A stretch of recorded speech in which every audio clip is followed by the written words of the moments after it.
요번 주까지는 쉽고요. 다음 주부터는 좀 어려운데요. 그런가 보다 하세요. 원래 공부가 쉬운 건 아니니까요. 자, 3강이라고 이름을 붙이고요. 여기는,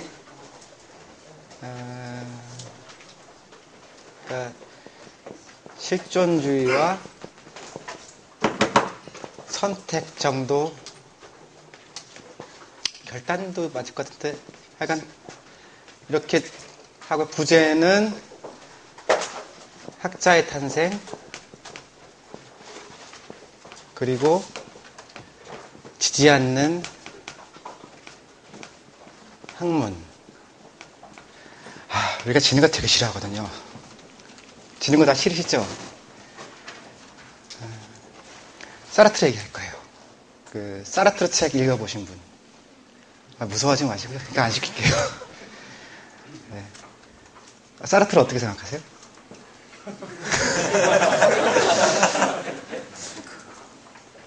그냥 얘기를 할게요. 그러니까 헤겔이라는 사람이 한번 지나간 다음에 헤겔이 틀렸다라고 얘기하거나 헤겔이 죽었다고 얘기하는 무수히 많은 사람들이 등장했어요. 그리고 다다음 시간에 얘기할 마하라는 사람이 헤겔 is dead라는, 헤겔은 죽었다라고 얘기를 하면서 비엔나 학파라는 걸 만들고, 그거를 막 싸우면서 이제 레닌 같은 사람들이 헤겔은 안 죽었다라고 막 복권시키려고 했고, 그 다음 니체가 등장하면서 헤겔을 개무시하는 그런 전통이 생겼죠. 그리고 프랑스의 이제 70년대 이후 후기 구조주의자는 니체 위에 서 있어요. 그리고 이제 헤겔과는 다른 식의 이제 논의를 폈던 사람 중에 현상학이라고, 아까 그 헤겔 책은 정신현상학인데요. 일반적으로 현상이라고 얘기하면 후설 이후를 얘기해요. 그리고 또 그런 사람 중에 사르트르로 대표되는 실존주의가 등장을 했고, 독일에서는 하이데거가 등장을 했고, 그렇게 한 시기를 가는데요. 그냥 일반적으로 평가를 하면 하이데거가 훨씬 우수한 사람인데, 하이데거는 나치에 협력을 하게 돼요. 그러니까 나치에 협력을 했던 사람 위에다 세울 수는 없으니까 하이데거가 계속해서 복권시켜야 된다는 얘기들이 있지만 하이데거는 잘 복권이 되지 않고요. 일단 이런 거예요. 굉장히 어려운 철학을 했는데 이걸 열심히 하게 되면 나치한테 복죽하게 돼요. 그러면 싫잖아요. 그러니까 나치를 이렇게 둘러싸고서 수많은 학문들이 결국은, 그러니까 모두가 연합군 편에 쓴 게 아니고 독일 쪽에 쓴 사람도 있거든요. 독일, 이를테면 이태리와 일본은 동맹군 편이잖아요. 그래서 일본까지 이렇게 해서 전쟁을 일으킨 사람들, 한쪽에서 전쟁을 방어한 사람들, 선과 악의 구도가 있지만 실제로 학문에서는 그렇게까지 나눠지질 않거든요. 바그너 같은 경우는 좀 억울해요.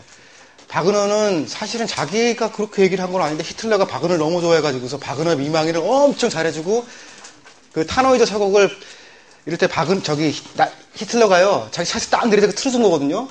그러니까 억울하죠. 자기는 죽었는데.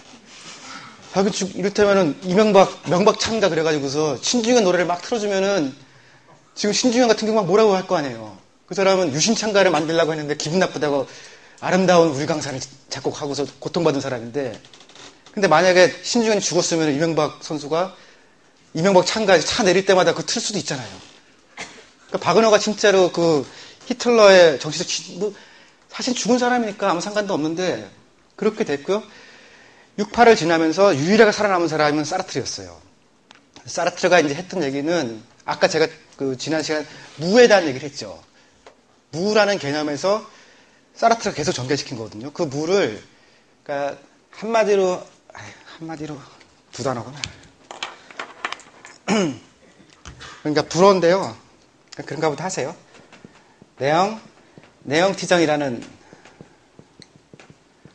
그런 개념이 실존주의에서의 핵심 개념이에요. 그러니까 무로 돌리는 무라는 그런 개념인데 복잡하죠. 이게 약간 특수 개념인데요. 출발은 코잘러티라고 하는 인과관계에서부터 시작을 해요. 그래서 모든 학의 출발이나 논리적 규율의 출발은 사실 코잘러티라는 거에서부터 출발을 다 하죠.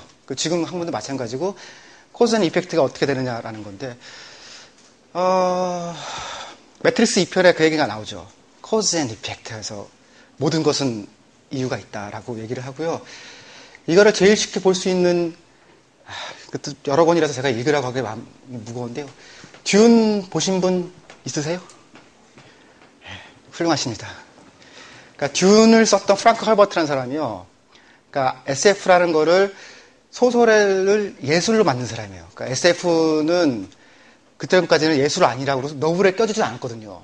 근데 프랑크 허버트라는 사람이 등장하니까 이거를 우리가 예술로 안 부르긴 좀 너무하다라고 하면서 아이작 아시모프하고 프랑크 허버트 등장하니까 그때부터 SF가 예술이 된 거거든요.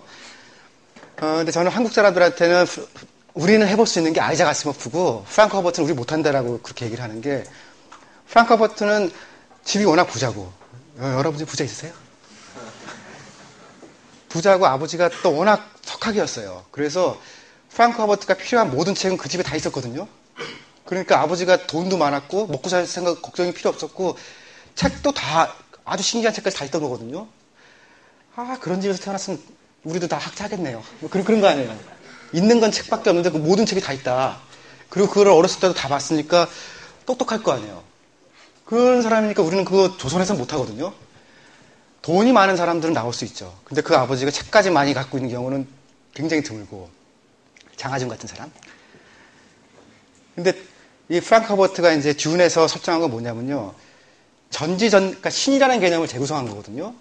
신이라는 건 뭐냐. 그럼 옴니포텐트, 다 알고 있고, 옴니프레젠트, 언제나 있고, 그게 신의 정의잖아요. 전지전능한 건데, 이따, 어디서나 있다라는 거는 유전자의 기억이라는 거를 통해서 해요. 그러니까 특수한 물질의 도움을 받아서 전 때부터 이렇게 좋은 피를 다 얻어서, 근데 그 기억이 죽고 나면 없어지잖아요.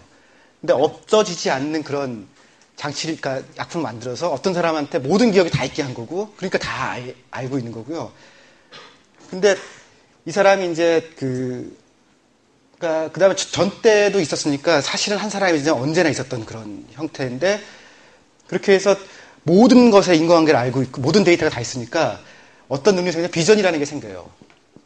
그러니까 비전이라는 거는 보이는 거거든요. 그러니까, 그냥 교회에서 얘기하는 그런 비전 말고요. 진짜로 이제 그 비전이 생기면은 나중에 눈앞에서 핵폭탄이 터져가지고 눈을 못 쓰게 되거든요, 폴이. 근데도 칼싸움을 해요. 다 보이는 거죠. 환영으로 보이고, 그 얘기를 똑같이 한 게 매트릭스 아니에요. 매트릭스에서 3편의 네오가 눈을 다치는데도 막 보이잖아요. 그거의 원형이 이제 듄에 나온 거거든요. 근데, 그 듄이 은퇴를 해요. 은퇴를 할 때 어떤 질문을 하게 되냐면요. 그러니까 이 우주에는 대답이 없는 질문이 있을 수도 있다라는 질문을 해요. 근데 코즈 앤 이펙트로 다 설명할 수 있다라고 하는 거는 모든 질문엔 답이 있다는 거 아니에요. 근데 답이 없는 질문이 있을 수 있다라고 생각하는 순간에 코즈 앤 이펙트가 깨지잖아요.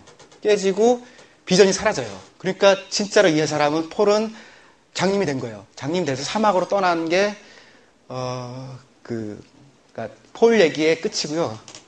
불행한 거는 이제 자기 딸한테 죽죠. 여동생. 네, 죄송합니다. 자, 이런 건데 그 얘기의 원형을 얘기하는 사람이 사르트르예요. 그러니까 여기가 결과가 하나 있잖아요. 결과가 있으면 걔를 만든 원인이 있을 거 아니에요. 그리고 걔를 만든 원인이 있을 거고, 그러니까 이거는 오래된 질문이죠. 이렇게 해서 쭉 가다 보면은 최초의 원인이 있을 거 아니에요. 이거는 어떤 것으로부터 귀속되지 않는 자기 스스로 원인인 거. 그게 없으면은 이거는 돌지 않을 거 아니에요. 그리고 근데 이게 잘못돼가지고서 이렇게 걸려서 이게 안 도는 거를 해겔은 배드 인피니, 그래서 악무한이라고 불렀거든요. 그러니까 우리가 질문을 잘못하면은, 질문을 계속하다 보면 언젠가 우리가 다 알게 되는데, 질문을 잘못하면은 악무한에 걸린다. 그렇게 생각한 거거든요. 그 당시에 사람들은 인류는 언젠가 모든 걸 다 알 수 있는 순간이 온다고 생각한 거예요. 그러니까 그러니까 해겔도 그렇게 생각했어요. 그래서 해겔은 다 아는 순간이 오는데, 그 아는 순간은 세상이 끝날 때다라고 얘기한 거거든요. 그래서 미네르바의 부엉이는 황혼의 뻐꾸기인가요? 미네르바는 아테네의 로마식 발음이죠. 그렇게 해서 지혜의 여신은 오는데, 그때, 이건 너무 늦은 다음에 온다라고, 그 끝에 온다라는 얘기를 한 거고요. 레닌도 비슷한 얘기를 해요. 우리가 언젠가 모든 걸 다 아는 순간이 온다. 근데 이제 21세기에는 그런 생각을 잘 안 하죠. 언제가 돼도 우리는 모르고, 계속 모르는데, 상대적으로 조금만 알 뿐이지, 다 아는 순간은 오지 않는다. 이렇게 하고, 이 원인을 신한테 찾는 게 일종의 메타피직이기도 하고 신학이죠. 최초의 저거는 신이다.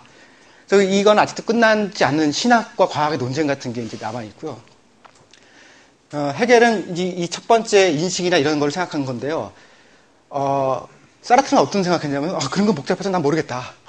그 최초의 뭐 이런 건 잘 모르겠는데, 만약에 어떤 원인이 있어서, 자, 순서를 이렇게 하는 게 맞겠죠? 어떤 결과가 나와야 되는데, 그러니까 이벤트라고 표현하면요. 그러니까 전산용어로 하면 이렇게 이벤트가 하나 생기는 거 아니에요. 근데 그 이벤트가 벌어지지 않았다. 면 어떻게 되는 걸까라는 거거든요. 그러니까 모든 정황상 그 이벤트가 벌어져야 되는데 그 이벤트가 벌어지지 않았다면은 이 앞에 원인이 잘못된 거잖아요. 그리고 그러면은 그 앞에 원인도 잘못된 거잖아요. 이렇게 해서 이 최초에 이것도 잘못된 거잖아요. 이 논리대로 하면은. 그러니까 어떤 일을 해야 되는데 그 이 이벤트가 벌어지지 않는 그 순간이 있다라면은 그거는 그 한 번의 그 현상만으로 모든 게 다 뻥이 되는 그런 거죠. 이게 다 없어지는 거거든요. 예를 들면 천안함에서 이렇게 쫙 돼 있었는데 우리가 맨날 찾는 거 그거 아니에요. 뭐가 하나가 이벤트가 없다 그러면은 앞에 것도 거짓말, 앞에 것도 거짓말, 앞에 것도 거짓말, 처음부터 개뻥이네. 그런 거 아니에요. 그리고 이 중간이 잘 모르겠다 그러면은 영구미제, 미스테리가 되는 거고. 근데 사르트르가 어떤 얘기를 했냐면요. 이렇게 할 수 있는 거는 인간밖에 없다는 거예요. 인간은 어떤 일을 하게 돼 있는데 아주 독특해서 그러니까 모든 인간이 아니고 이 우주 내에서 이거를 하게 돼 있는데 하지 않을 수 있는 가능성은 인간한테만 있으니까 그 인간이 이 모든 거를 내향으로 그러니까 무로 돌릴 수 있는 그 무의 원천이 되는 그런 거다. 어떻게 보면 파괴의 신일 수도 있죠. 그거는 딱 한 번에 그냥 파괴할 수도 있다. 그래서 이 얘기를 딱 듣고 나서 사람들이 와 그렇네라고 하면서 인간이라는 건 엄청난 존재이고 막 멋있고 막 그랬거든요. 이게 6.8을 만든 거예요. 그러니까 내가 딱 한 번 계김으로 인해서 이 모든 게 다 없어질 수 있다고 생각하니까 와 그런 거예요. 그러니까 6.8 때 제가 그 88만원에 대해서 6.8의 진짜 힘은 중고등학생한테 나온다고 이렇게 쓰는 게 있거든요. 그거는 진짜로 그랬고요. 그러니까 그때 고등학생들이 사르트르 책을 다 알았던 거 아닌데 내형내향투쟁이 무슨 말인지를 알았거든요. 근데 이거는 진짜로 원인이 다 돼 있어서 99.999% 그 일이 벌어져야 되는데 안 벌어졌을 때 얘기예요. 근데 이거를 받아서 까미는 어떤 식으로 이제 비판을 받냐면요. 저거의 속류화예요. 예를 들면 이방인에서 빛이 있고 뭐가 있고 막 그렇게 해서 생각해보니까 그러면은 그럴 수도 있겠다라고 하는 그러니까 그런 생각이 들잖아요. 패스트로 가면 더 하죠. 패스트에서는 패스트가 발생을 했던 극한적 상황인 거 아니에요? 그래서 이 존재의 특수한 걸 만들고 극한 상황들을 만들거든요. 근데 극한 상황에서 그렇게 하는 건 당연한 거 아니에요. 그러니까 그 일이 진짜 벌어지지 않을 법한데 벌어졌어야 이게 되는 건데 까미한테 오니까 맨날 그런 일이 벌어지는 거예요.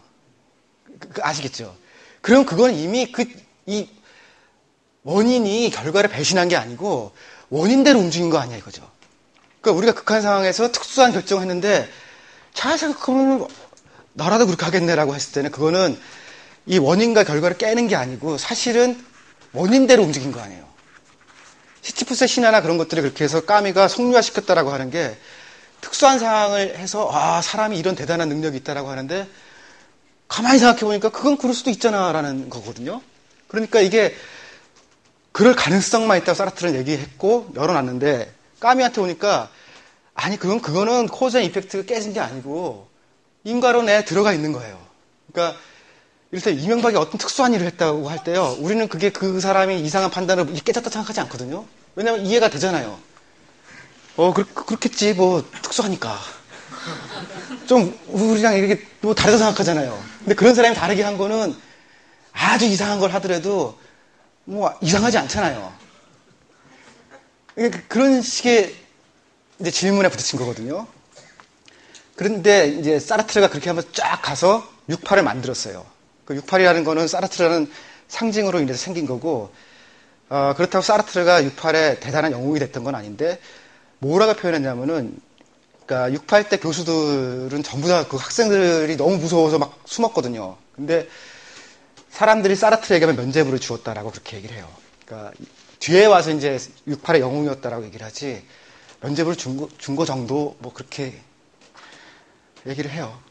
근데 사르트르가 한번 그렇게 확 휩쓰고 가니까 그러니까 6.8에서 그 뒤에 제가 지난 시간에